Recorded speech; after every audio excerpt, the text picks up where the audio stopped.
오늘 말씀은 요한계시록 13장 11절부터 18절 말씀을 본문 삼아서 땅에서 올라온 둘째 짐승과 666표라는 주제를 가지고 같이 은혜 나눈 시간 갖도록 하겠습니다.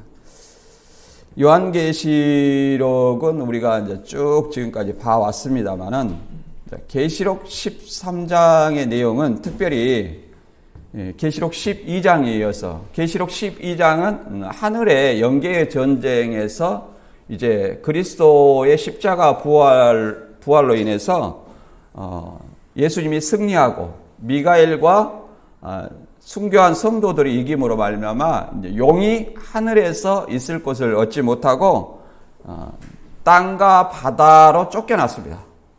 그래서 이제 계시록 13장은 용이 땅으로 쫓겨나서 자기의 대언자, 곧 바다에서 올라온 7머리 10뿔 짐승과 그 다음에 땅에서 올라온 새끼양 가진 2뿔 가진 짐승.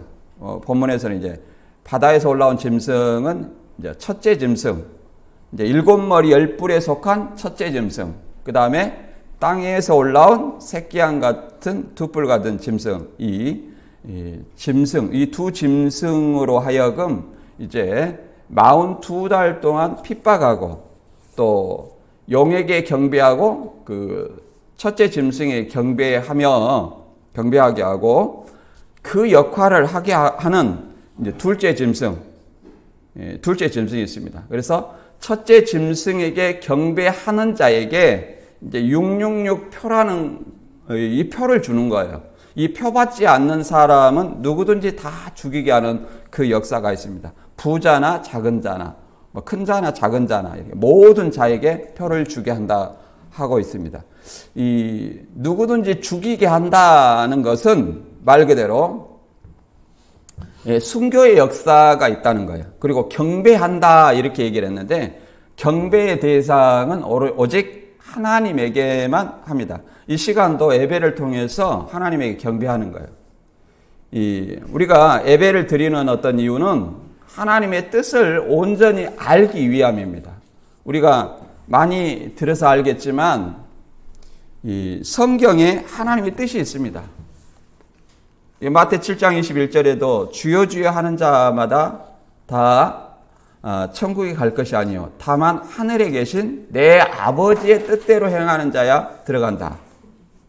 그래서 내가 아버지의 뜻대로 예수님이 재림할 때까지 잘 믿었느냐 안 믿었느냐 우리 인간으로서는 알 수 없습니다. 내 개인의 노력이에요.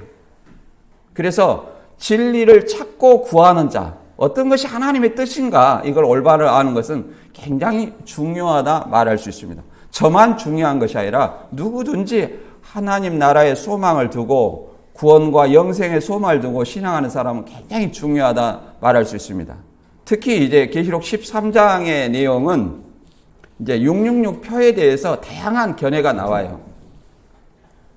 이렇게 네로 황제, 도미티안 황제, 그 다음에 베리칩, 이단들은 이걸 오목사 이렇게 여러 가지를 얘기를 합니다. 그 다음에 교황 이렇게 여러 가지 견해가 있는 장입니다. 그래서 굉장히 어떤 중요하다고 할 수 있습니다. 여러분이 들으실 때 어떤 것이 과연 성경적인 것인지 생각을 해봐야 됩니다.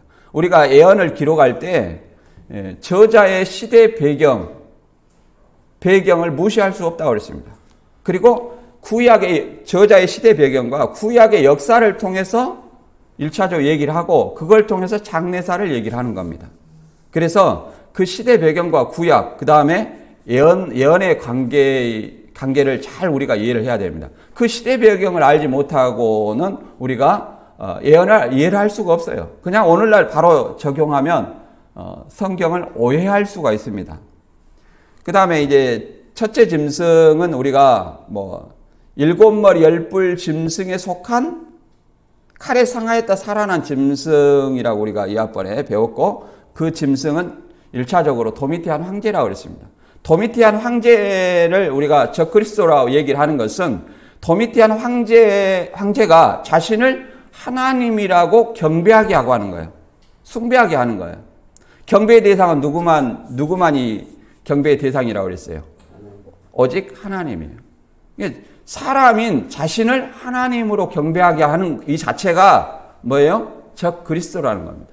오늘날 어떤 많은 교주들도 자신을 구원자다, 메시아다 이렇게 하는 것 자체가 자신을 뭐로 경배하게 하는 거예요? 구원자 곧 예수로 경배하게 하는 거다는 거예요. 그러므로 적 그리스도라는 사실을 알아야 됩니다. 그를 하나님으로 경배하게 하는 역할을 하는 자가 거짓 선지자예요. 더 나아가서 거짓말을 가르치는 선지자가 또 거짓 선지자라고 말할 수 있죠. 그리고 이제 세 번째 이제 이렇게 보면 이 666표는 누구한테 받게 하느냐면 짐승의 우상에게, 짐승이 있고 그 우상에게 경배하는 자에게 표를 주는 겁니다. 경배하는 자에게. 우리가 이런 것을 알고 이것이 무엇인지 땅에서 올라온 짐승의 정체가 뭔지, 그 다음에 짐승의 우상에게 경배하는 자에게 주는 어떤 표는 뭔지 본문을 통해서 알아보도록 하겠습니다. 먼저 본문 읽어보겠습니다. 계시록 13장 11절에서 18절입니다. 잘 음미하면서 읽어보겠습니다. 내가 보매 또 다른 짐승이 땅에서 올라오니 어린 양같이 두 뿔이 있고 용처럼 말하더라. 그가 먼저 나온 짐승의 모든 권세를 그 앞에서 행하고 땅과 땅에 사는 자들을 처음 짐승에게 경배하게 하니 곧 죽게 되었던 상처가 나은 자니라. 큰 이적을 행하되 심지어 사람들 앞에서 불이 하늘로부터 땅에 내려오게 하고 짐승 앞에서 받은 바 이적을 행함으로 땅에 거하는 자들을 미혹하며 땅에 거하는 자들에게 이르기를 칼에 상하였다가 살아난 짐승을 위하여 우상을 만들라 하더라. 그가 권세를 받아 그 짐승의 우상에게 생기를 주어 그 짐승의 우상으로 말하게 하고 또 짐승의 우상에게 경배하지 아니한 자는 몇이든지 다 죽이게 하더라. 그가 모든 자 곧 작은 자나 큰 자나 부자나 가난한 자나 자유인이나 종들에게 그 오른손에나 이마에 표를 받게 하고 누구든지 이 표를 가진 자 외에는 매매를 못하게 하니 이 표는 곧 짐승의 이름이나 그 이름의 수라. 지혜가 여기 있으니 총명한 자는 그 짐승의 수를 세어보라. 그것은 사람의 수니 그의 수는 666이니라. 아멘. 예, 여기서 이제 666이 나오죠. 그러니까 표를 가진 자 외에는 매매를 못하게 한다. 그러니까 이렇게 바코드가 나오고, 그 다음에 베리칩이 나오고, 신용카드가 나오고, 컴퓨터도 등장했고, 근데 이제 지금은 뭐가 나오냐면 이제 이 베리칩이 이제 이렇게 많이 얘기하는 사람들이 있는데, 지금은 베리칩을 안 하고도 신용 정보를 등록하면 이게 매장에 들어갈 때 바로 얼굴 인식해가지고 뭘 갖고 나오면 바로 결제가 돼버려요. 이 베리칩이 또 문제가 되잖아요. 그래서 이런 것들이 뭔지, 이 표는 뭘 받냐면은 그냥 물건 사가지고 받는 것이 아니라 짐승과 그의 우상에게 경배하는 자에게 이 표를 준다는 거예요.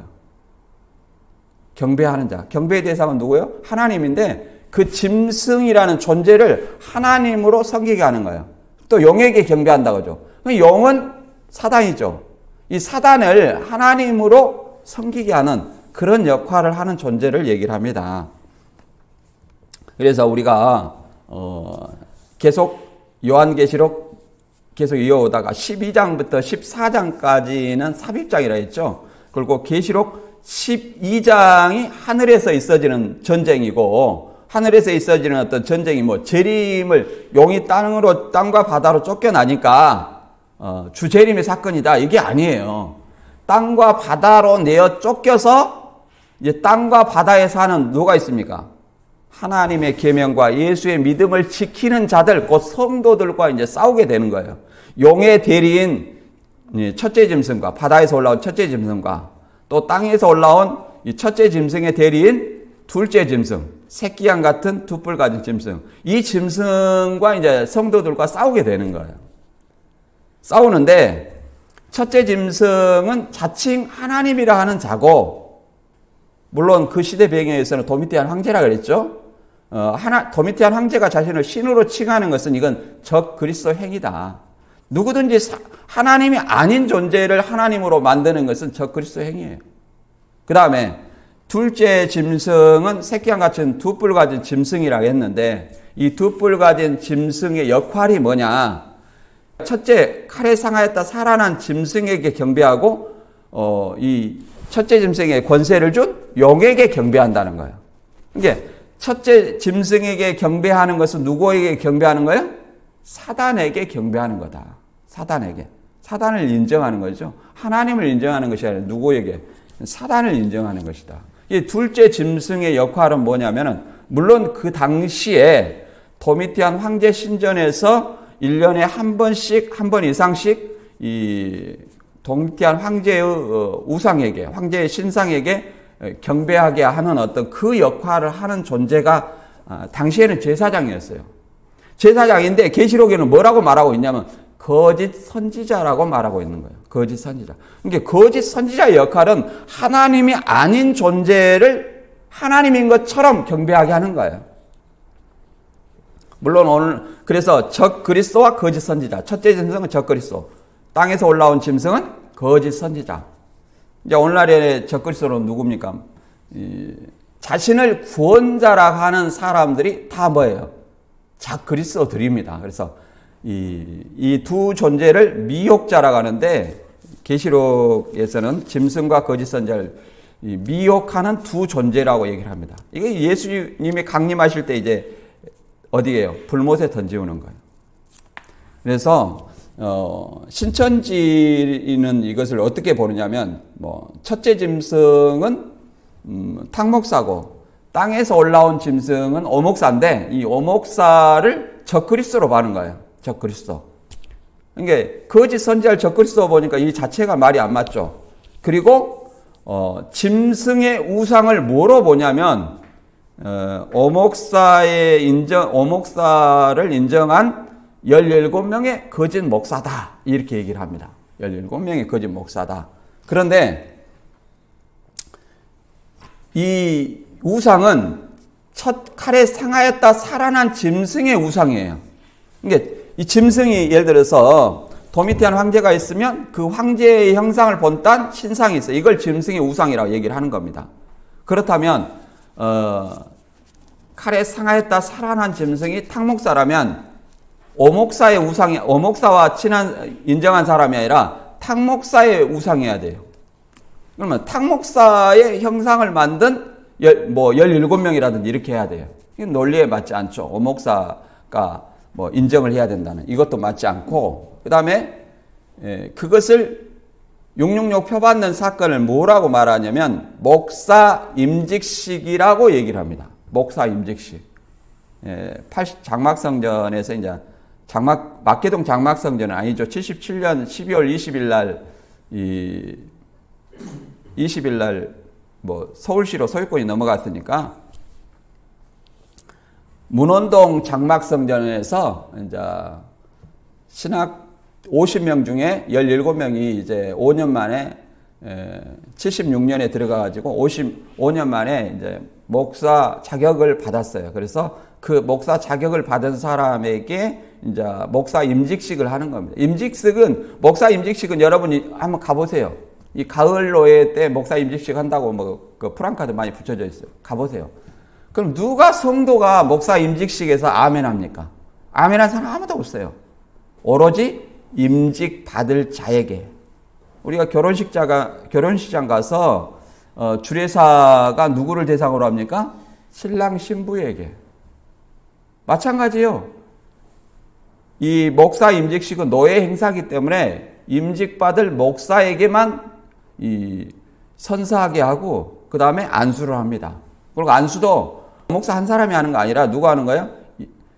그 주보에 나온, 순서지에 나온 그 목사들, 보통 제가 물어보니까 한 7, 8명 정도 이렇게 된다고 하더라고요. 7, 8명이 이렇게 한 사람, 그 목사 임직 받을 사람에게 이렇게 하는 겁니다. 그러니까 한 사람이 했다는 것은 말이 안 맞고, 또 이 우상이 신천지는 우상이 표받아서 매매를 해요. 매매가 뭐야? 설교권이라고 얘기를 합니다. 이게 문맥도 이해하지 못한 거다. 왜 그러냐면 매매가 설교권이라고 이렇게 사고 파는 설교권이라고 하다 보니까 우상이 설교를 하는 거예요. 근데 우상이 표받아야 설교를 하는 거예요. 표받은 자가 매매를 하니까. 표받은 자가 설교를 해요. 근데 이 본문에서는 짐승의 우상에게 경배한 자가 표받아서 매매를 하는 거예요. 우상이 설교를 표받은 거 아니에요. 우상이 매매를 한 거 아니에요. 누가 그런 거예요? 짐승의 우상에 경배한 자가 뭐예요? 표받아서 매매를 하는 거예요. 무슨 말이 이해된가요? 우상이 매매를 하는 것이 아니라 우상에게 경배한 사람이 표받아서 매매를 하는 거예요. 이런 것에 대해서 우리가 좀 알아봐야 됩니다. 경배한 자는, 계시록 13장은 경배한 자는 살지만 경배하지 않는 자는 누구든지 죽게 돼 있어요. 그것이 누구에게 문제가 되냐면 그리스도인에게 문제가 되는 거예요. 이제 여기 그 다음 여기 이제 이렇게 신천지 한번 그림 한번 보면 여기 보면 탁 목사, 오 목사 이렇게 얘기를 합니다. 용에게 권세를 받은 7마리 10뿔 중에 칼에 상했다 살아난 짐승을 첫 번째 짐승이라고 그래요. 이걸 우리는 당시에는 이제 그 도미티안 황제요 저그리스로 봅니다. 그 다음에 오늘 보는 땅에서 올라온 짐승, 새끼양 같은 두 뿔 가진 짐승이 이제 이렇게 처음 짐승에게 경배하고 그 다음에 누구한테 경배하게 해요? 용에게 경배하는 거예요. 그러니까 처음 짐승에게 경배하는 것 자체가 용에게 경배하는 거예요. 사단에게. 그래서 이 땅에서 올라온 짐승을 거짓 선지자라고 말합니다. 그 당시에는 제사장이었겠죠. 거짓 선지자. 저 그리스도와 거짓 선지자. 이제 생명책에 농명되지 않는 사람은 다 짐승에 경배한다는 거예요. 경배하게 하는 역할을 맡은 자가 땅에서 올라온 짐승이에요. 이 짐승의 우상에게 경배한 자가 뭘 받아요? 표 받아서 매매하는 거예요. 성도가 하는 것이 아니라. 우상이 매매하는 것이 아니라 짐승의 우상에 경배한 자, 그러면 이렇게 땅에 사는 자들이라고 말합니다. 땅에 사는 자들. 땅에 사는 자, 모든 자들. 그 중에 누가 있어요? 하나님의 계명과 예수의 믿음을 지키는 여자의 후손, 곧 성도들이 있는 거죠. 우리가 그걸 이해를 해볼 수 있습니다. 그 다음에 본문을 통해서 이제 한번 읽어보도록 하겠습니다. 계시록 13장 11절. 내가 보매 또 다른 짐승이 땅에서 올라오니 어린 양같이 두 뿔이 있고 용처럼 말하더라.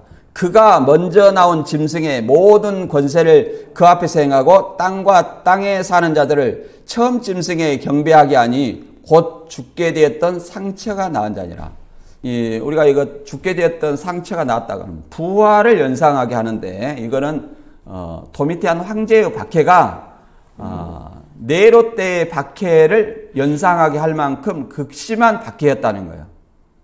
그래서 이렇게 도미티안 황제를 상징한다고 얘기를 했었습니다. 그리고 처음 짐승, 곧 먼저 나온 짐승, 그 당시에는 도미티안 황제고 적그리스도의 모든 권세를 받아서 행하는 것이 누구예요? 땅에서 올라온 짐승이에요. 그리고 어린 양같이 두 뿔이 있고 용처럼 말하더라 이렇게 얘기를 합니다.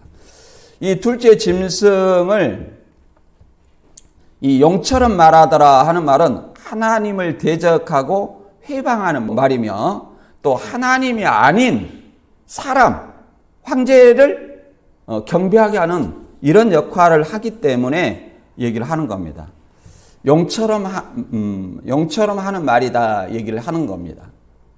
그리고 이 먼저 짐승은 적그리스도고 이 새끼양 같은 두 뿔 가진 짐승을 거짓 선지자라고 그랬죠.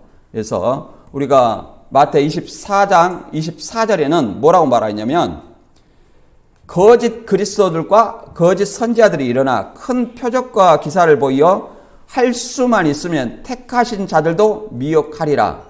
보라, 내가 너에게 미리 말하였네. 미리 말했다는 거예요.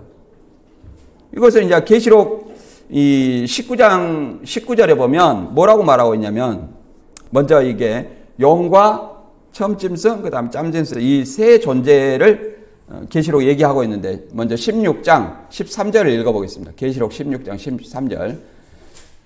내가 보매 개구리 같은 새 더러운 영이 용의 입과 짐승의 입과 거짓 선지자의 입에서 나오니 그들은 귀신의 영이라. 이적을 행하여 온 천하 왕들에게 가서 하나님 곧 전능하신 이의 큰 날에 있을 전쟁을 위하여 그들을 모으더라. 이제 이게 아마겟돈에 모은다는 겁니다. 그래서 아마겟돈에 용과 짐승, 거짓 선지자 이 세 존재가 나오죠. 계시록 13장에도 세 존재가 나오잖아요. 이들은 무슨 영이라? 귀신의 영이라고 얘기하는 거예요. 그들이 온천하 이제 임금들이 가서 다 모은다는 거예요. 이게 아마겟돈으로 모은다는 거예요.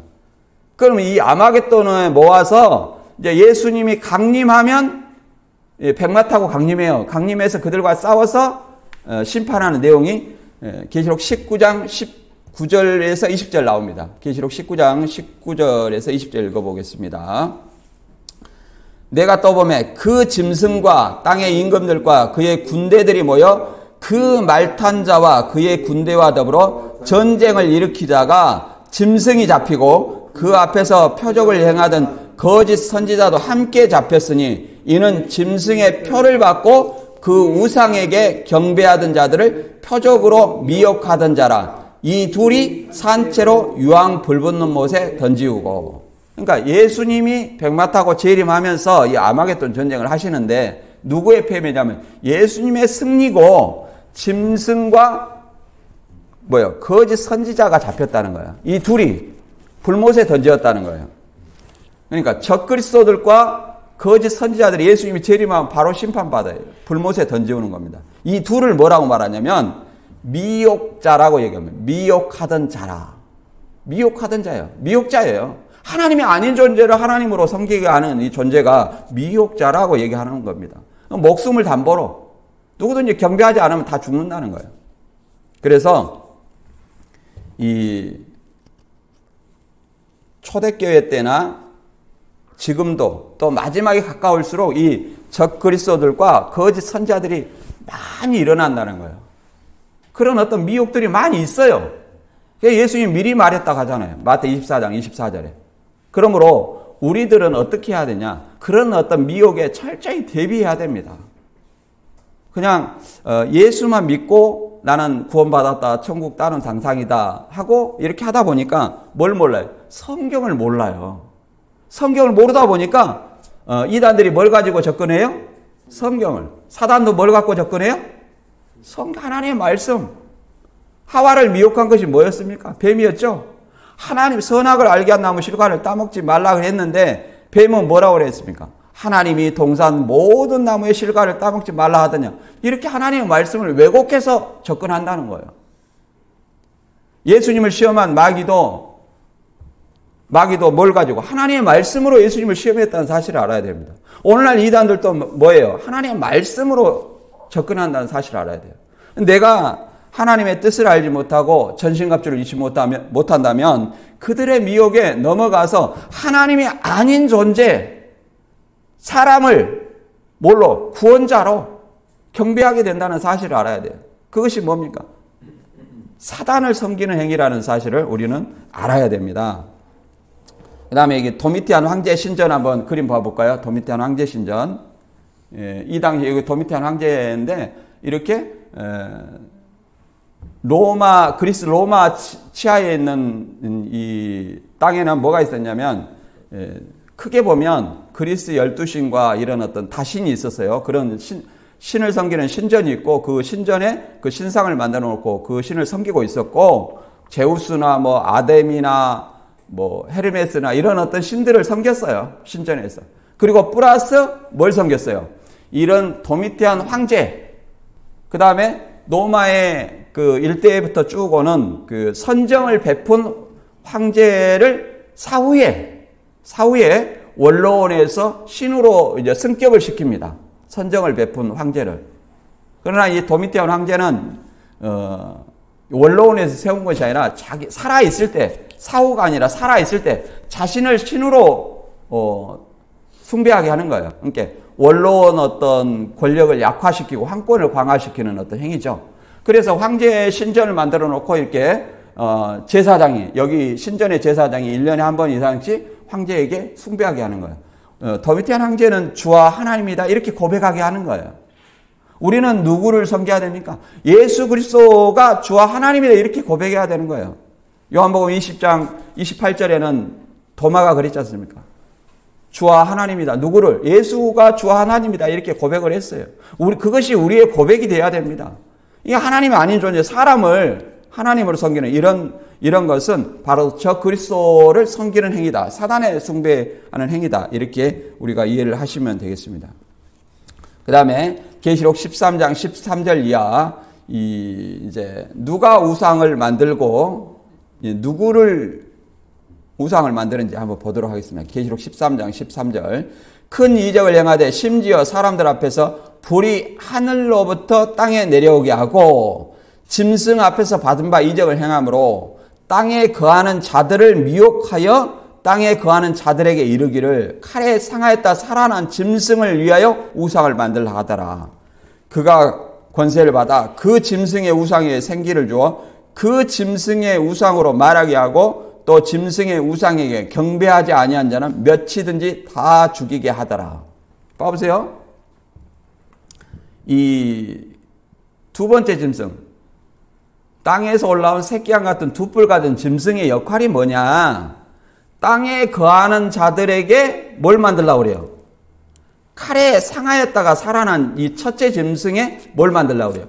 우상을 만들려고 하죠. 우상을 만들려고 그래요. 땅에 거하는 자들은 누굽니까? 온 세상에 사는 사람들이에요. 물론 그 당시에는 로마 그 지배 아래 있던 그 사람들을 얘기하죠.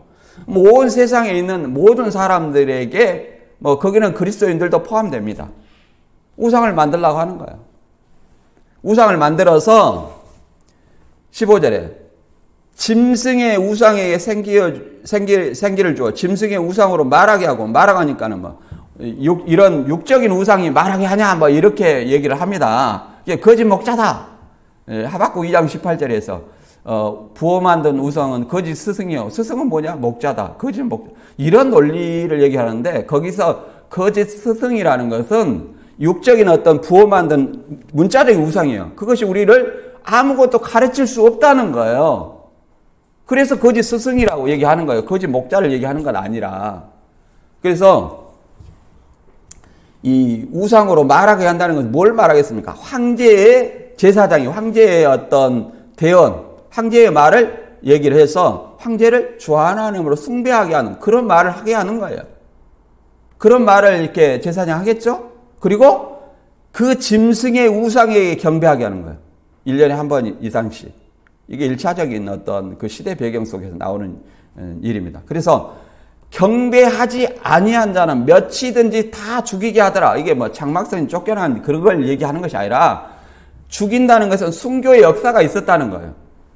가장 큰 박해가 뭐라고 그랬습니까? 네로 황제 박해. 그렇죠?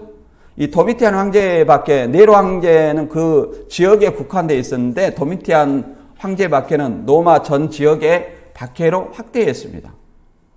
그래서 이 도미티안 황제 박해는 네로 황제 박해를 다시 생각나게 할 만큼 극심한 박해였다.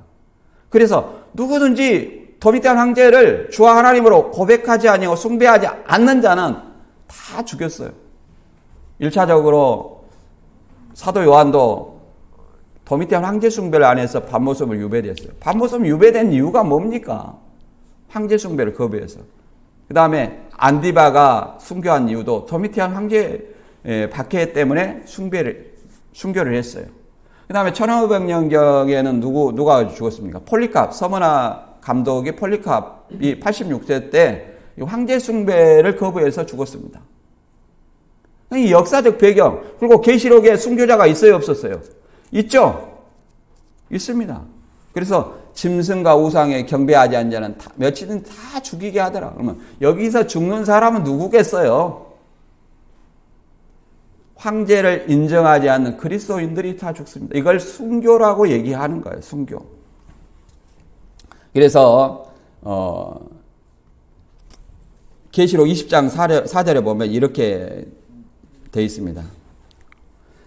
계시록 20장 4절은 이단들이 순교의 영과 짐승과 우상에 경배하지 않는 자들이 신일합의를 한다 이런 논리로 많이 사용하는데 계시록 20장 4절을 한번 다 같이 봐보도록 하겠습니다.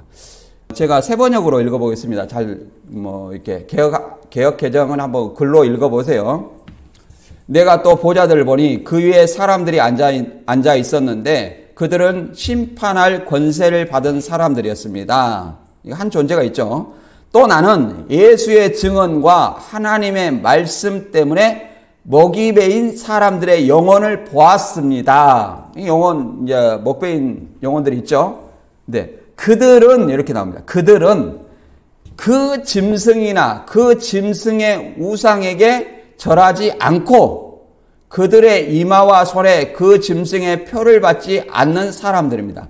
그들은 살아나서 그리스도와 함께 1000년 동안 다스렸습니다. 그러니까 이게 짐승과 우상에게 목베인 자들과 짐승이 경배하지 않는 자들이 다른 존재가 아니라 같은 존재라는 거예요. 우리가 성경의 문장을 구성할 때 원인과 결과와 원인식으로 이렇게 문장이 구성됩니다. 물론 순교자들은 그 당시의 사람들이고 짐승과 우상에 경배하지 않는 자 나.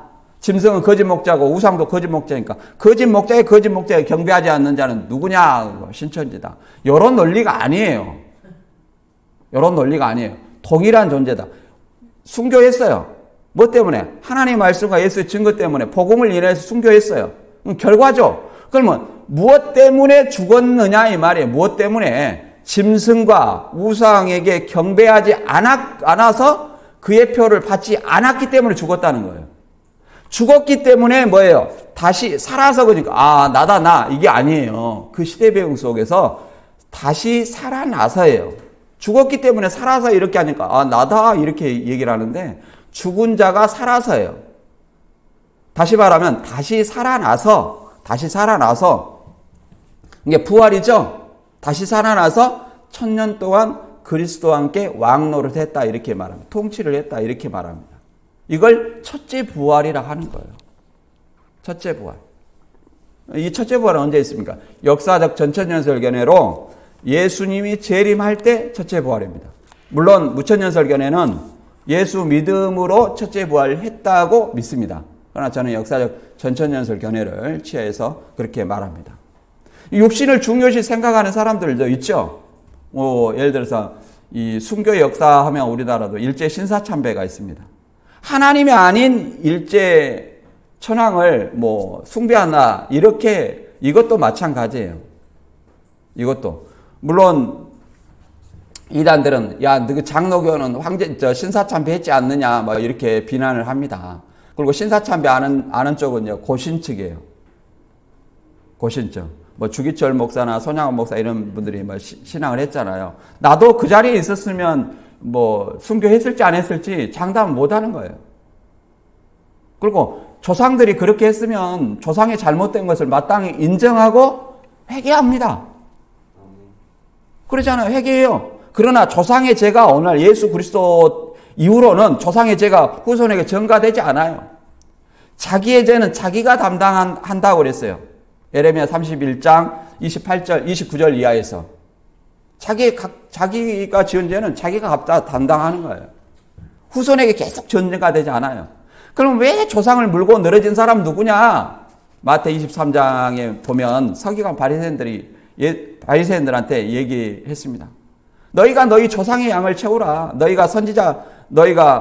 우리가 선지자 때 있었으면, 조상 때 있었으면 우리가 이 선지자들의 비석을 꾸미며 의인들의 어떤 존경을 하면서 하는 말이 우리가 조상 때 있었으면 선지자를 핍박하지 아니했으리라 이렇게 말하는데, 이렇게 말한 자체가 너희가 그 선지자를 죽인 자의 후손이 아니냐. 바꿔 말하면 이단들이 자꾸 너 신사참배했지 않느냐 이렇게 막 지적하는 것은 자기는 그때 있었으면, 그 신사참배하는 그때 있었으면 자기는 이제 신사참배 안 했을 것이다 이렇게 주장하는 것과 똑같은 거예요. 그러면 그 죽인 자의 후손이라고 이렇게 성경은 말하고 있습니다. 그리고 그 이단 그렇게 말하는 사람이 뭐예요? 입만 열면 거짓말하고 교회 와서 당신은 신천지냐 기독교이냐? 나는 기독교인입니다. 신천지 아닙니다. 이렇게 부인하는 거예요. 이게 부인하는 사람들이 뭐예요? 다 그 신사참배했고 황제숭배를 한 사람들이에요. 거짓말하는 사람들이 뭐예요? 배도자예요. 황제 숭배를 했고 신사참배를 한 사람들입니다. 이게 거짓말하는 사람들은 그걸 비난할 자격도 없다. 이걸 알아야 돼요. 거짓말하는 자들은 누구 소속이에요? 마귀 소속이라는 걸 알아야 돼요. 마귀 소속. 교주가 항상 하는 말이 그러잖아요. 이 거짓말하는 자는 마귀의 자식이라 그랬죠? 하면서 자기가 거짓말해요. 이게 말이 됩니까? 말이 안 되죠? 그래서 마태 10장 28절에는 우리의 신앙은 어떻게 되냐? 몸은 죽여도 영혼을 능히 죽이지 못하는 자들을 두려워하지 말고 오직 몸과 영혼을 지옥에 멸하는 자를 두려워하라. 우리 몸을 죽이는 자를 두려워하지 말고 몸과 영혼을 지옥에 멸하는 자를 두려워하라. 누굽니까? 하나님을 두려워하라는 거예요. 하나님을. 그래서 우리가 오직 경배해야 되고 두려워할 자는 오직 하나님뿐이다. 계시록에도 사도 요한이 천사에게 경배하려고 하니까 오직 경배 대상은 누구라 그랬어요? 하나님께 경배해라. 이렇게 말했습니다. 그 다음에 이제 이 짐승의 존재가 뭐냐? 짐승에게 경배한 자에게 뭐라고 그랬어요? 표를 준다겠죠? 그래서 이 표가 뭔지 계시록 13장 16절 이하 읽어보겠습니다. 그가 모든 자 곧 작은 자나 큰 자나 부자나 가난한 자나 자유인이나 종들에게 그 오른손이나 이마에 표를 받게 하고 누구든지 이 표를 가진 자 외에는 매매를 못하게 하니 이 표는 곧 짐승의 이름이나 그 이름의 수라. 지혜가 여기 있으니 총명이 있는 자는 그 짐승의 수를 세어보라. 그것은 사람의 수니 그의 수는 666이니라. 자, 모든 자가 이렇게 표 받게 한다는 거예요. 이마에 오는 사람. 어떤 자? 짐승의 우상에 경배한 자에게 경배했다는 그 표를 주는 거예요. 이게 베리칩이다. 누구한테 경배하고 마트에 갑니까? 남편한테 그럽니까? 여보, 나 마트 갔다 올게 하고 물건 사와. 이런 것은 아니겠죠. 여기서 짐승의 우상에게 경배하는 자가 표받아서 매매하는 거예요. 그렇기 때문에 우상이 매매한다, 설교권을 가졌다, 이런 논리는 맞지 않습니다. 그리고 이 표는 짐승의 이름이나 그 이름의 수다. 짐승의 이름이 666이에요. 그건 사람이 수라고 하잖아요.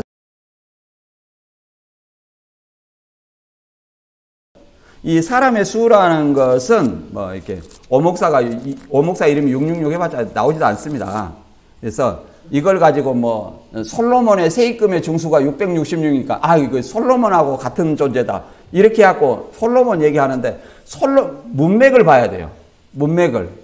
그 666이 이 짐승의 666인지 아니면 하나님의 부의 상징인 666인지 그걸 봐야 돼요. 우리가 한번 왕상 10장 14절 이하를 읽어보겠습니다. 이걸 이제 신천지는 이방인의 뭐 세입금 그럽니다. 근데 솔로몬이 배도한 후에 뭐 666을 받았다 그러는데 솔로몬이 배도한 것은 나이 먹어 늙어서 배도했습니다. 이게 11장이에요. 여기는 10장을 얘기합니다. 10장 14절. 솔로몬의 세입금의 무게가 금 666달란트요. 그 외에 또 상인들과 무역하는 객상과 아라비아 모든 왕들과 나라와 고관들에서 가져온지라. 이렇게 말하고 있습니다. 그러면 세입금이라는 것은 세금이에요. 세금은 누구한테 걷어요? 자기 나라. 그리고 그 외에 이제 다른 나라에서 걷어오는 걸, 속국에서 걷은 걸 뭐라고 그래요? 조공. 무슨 말이야? 알겠습니까? 이 세금이 660금 달란트다. 그러면 이것이 과연 이방인한테 뭐 배도하고 솔로몬이 배도하고 받은 것이냐, 이방인한테 받은 것이냐? 첫째는 이방인이 아니고 자기 나라 백성한테 받은 것이고, 이것이 뭐냐? 많은 666금 달란트라는 것은 많은 부의 상징이에요. 그럼 이 부가 사단의 것이냐? 왕상 3장 9절에 보면, 3장에 보면 이제 솔로몬이 1,000번제를 드렸어요. 기브온 산당에서 소 1,000마리를 드린 것이지 한 마리 그러니까 1,000번 해가지고 1,000번제 이렇게 해가지고 1,000번에 나눠서 헌금해라, 할부 헌금해라, 이걸 얘기하는 거 아닙니다. 그 1,000번제를 드리고 나니까 하나님이 뭘 구하느냐 이렇게 물어봤어요. 풀어보니까 솔로몬이 왕상 상장 9절에 누가 주의 이 많은 백성을 재판할 수 있사오리까 듣는 마음에 종에게 주사 듣는 마음을 종에게 주사 주의 백성을 재판하여 선악을 분별하게 하옵소서. 그러니까 솔로몬은 백성을 재판할 수 있는 지혜를 달라고 그런 거예요. 이것이 주의 마음에 맞았어요. 그래서 내가 구하지 아니하는 부와 명예도 주겠다는 거예요. 부와 명예도. 그 부 중에 뭐예요? 이 660 금 달란트와 이방에게서 들여온 조공이 있는 거예요. 이해된가요? 이것이 사단의 것입니까? 사단의 것이 아니에요. 이게 사단의 것이 아니에요. 이 왕상 3장 13절에도 이렇게 말합니다. 내가 구하지 아니한 부와 영광도 내게 주노니 내 평생의 왕들 중에 너와 같은 자가 없을 것이다. 부와 영광, 이 부 660 금 달란트 많은 어떤 부를 줬다는 거예요. 이제 솔로몬이 물론 나이 많아 늙었을 때는 다윗과 같지 않고 이방신을 섬겼어요. 그것은 그 다음의 일입니다. 나이 많아 늙었을 때 11장 4절에 보면 솔로몬이 나이 많을 때 그의 여인들이 그의 마음을 돌려 다른 신들을 따르게 하였으므로 왕의 마음이 그의 아버지 다윗과 같이 아니하여 그의 하나님 여호와 앞에서 온전치 못하였으니 이는 시돈 사람의 여신 아스다를 따르고 암몬 사람의 가증한 밀곰을 따르니라.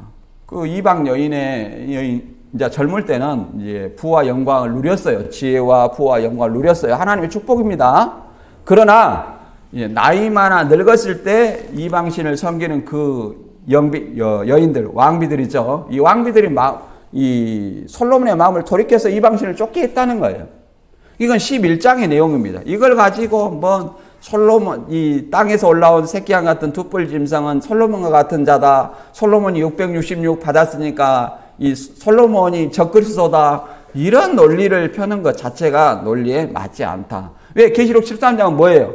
666은 짐승의 이름이라는 거예요. 그 짐승을 상징하는 사람의 수라고 얘기를 하는 겁니다. 수라고 얘기하는데 이제 이게 보도록 하겠습니다. 이걸 뭐라고 하냐면 게마트리아라는 계산법이 있어요. 게마트리아. 사람의 이름을 숫자로 나타내는 것을 게마트리아라고 얘기를 합니다. 게마트리아. 예를 들어서 히브리어 게마트리아는 예를 들어 알렙, 베트, 김멜 이렇게 하면은 알렙은 1, 베트는 2, 김멜은 3, 그다음에 요드는 10 이런 식으로 숫자를 나타내게 합니다. 영어도 A, B, C, D, A는 1, B는 2, 이런 식으로, 이렇게 나타낸 것이 뭐예요? 게마트리아, 계산법이라고 합니다. 그 다음에 헬라어로 게마트리아는 알파는 1, 베타는 2, 감마는 3, 이오타는 10, 그 다음에 캄파는 30, 이렇게 나가요, 숫자가. 근데, 예를 들어서, 이, 네로나, 교황이나 그 다음에 누굽니까? 도미티안이나 이런 어떤 베리칩도 마찬가지로 다 어떻게 해서는 666이 나와요. 이 사람들이 666이 나와요.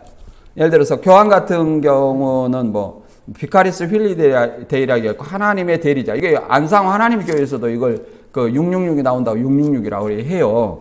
그리고 네로도 히브리어 네론 카이사르가 또 666이 나와요. 합을 해보면. 그리고 도미티안도 나옵니다. 도미티안도 666이 나와요. 도미티안도 라틴어로 하면 또 이것이 666이 나옵니다. 이름이. 그 숫자를 이렇게 합해보면 666이 나와요. 그런데 다 666이 나오는데 그러면 누가 진정 이 짐승이냐? 이것이 네로, 도미티안, 교황, 베리칩 이런 거 많이 있는데 물론 이단들이 말하는 그건 들지도 않고요. 예, 짐승의 우상에게 경배하지 않는 자는 누구든지 다 죽이게 하더라. 그러면 짐승이 있어야 되고 그의 형상을 만들어서 경배하지 않는 자를 죽이는 역사가 있어야 돼요. 그 존재가 누구냐? 네로는 물론 박해해가지고 기독교인들을 많이 죽였습니다. 그러나 자기의 신상을 세워서 죽인 일이 없어요. 그 다음에 교황이 자기 신상을 세워갖고 경배 안 하면 죽인 일이 있었는가요? 물론 기독교와 이렇게 많은 어떤 박해의 역사가 있었습니다. 그러나 그런 일 없었죠? 그러나 도미티안은 자기의 신상을 세워서 1년에 한 번 이상씩 경배하지 않는 자는 죽인 일 역사가 있었죠. 그러므로 이 666 짐승은 누구냐면 도미티안 황제를 상징하는 거예요. 황제의 이름을 얘기하는 거예요. 이 게마트리아로 계산하면. 그래서 황제 숭배를 한 자에게 도미티안 황제의 이름과 그 다음에 날짜, 경배한 날짜, 이 도장을 찍어주는 거예요. 이게 표예요. 이 표를 받은 사람은 살았어요. 매매를 뭐라고 하냐면 상인 집단, 길드 이렇게 얘기한 사람도 있습니다. 그러나 표 안 받으면 무조건 죽어요. 우리 삶 자체가 뭐예요? 경제활동이에요. 사고 팔지 않는 사람 있으면 손 들어보세요.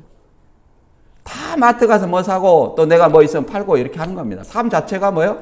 사고 파는 매매예요. 삶 자체가.